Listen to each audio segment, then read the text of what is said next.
এবং দৈনিক নগরভিত্তিক ভাই বোনদের যেটি জায়গায় সংস্কার করা প্রয়োজন, প্রকল্প ভিত্তিক ভাই বোনদের যেটি জায়গায় সংস্কার করা প্রয়োজন, এই বিষয়টি কিন্তু আউটসোর্সিং কর্মচারী ঐক্য পরিষদ যেমনিভাবে সংস্কার কমিশনের জন্য উপস্থাপন করেছে, এই সকল ব্যক্তিগত ছিলেন।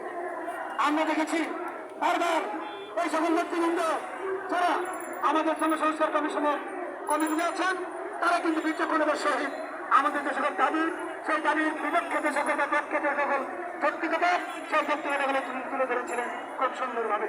আমি আবারও ধন্যবাদ এবং কৃতজ্ঞতা প্রকাশ করছি তাদের প্রতি। আমাদের লড়াই সংগ্রাম যতদিন চলবে, আমরা রাজপথে যতদিন থাকবো, এই কর্মচারী ঐক্য পরিষদকে আমরা পাশে চাই।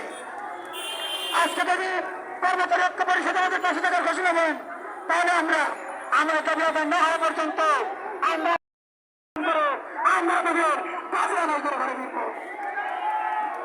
আমি আজকের মেদিনীশ থেকে অন্তর্বর্তীকালীন সরকারকে বলতে চাই, আপনাদের কাছে আমরা এই আগস্টের বিভিন্ন আমাদের প্রত্যেক দাবি কিন্তু রাজপথে অবস্থান করেছিলাম।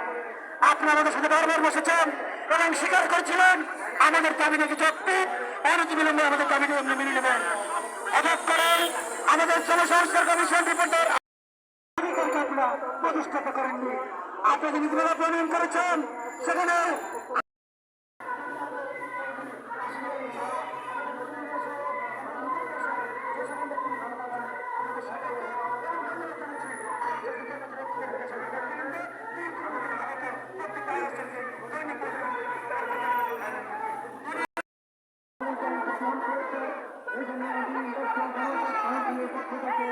আপনাদের আন্তরিক ধন্যবাদ এবং কৃতজ্ঞতা জানাচ্ছি। আপনার সাথে আমরা আমাদের কাছে দেশে অতিথি যারা আসছেন, তাদের উপস্থিতিতে আমরা যে আমরা ঐক্যবদ্ধ হলে আমরা আমাদের সামনের দিকে এগিয়ে যেতে চাই। We want unity. We want unity. And we want ICC unity.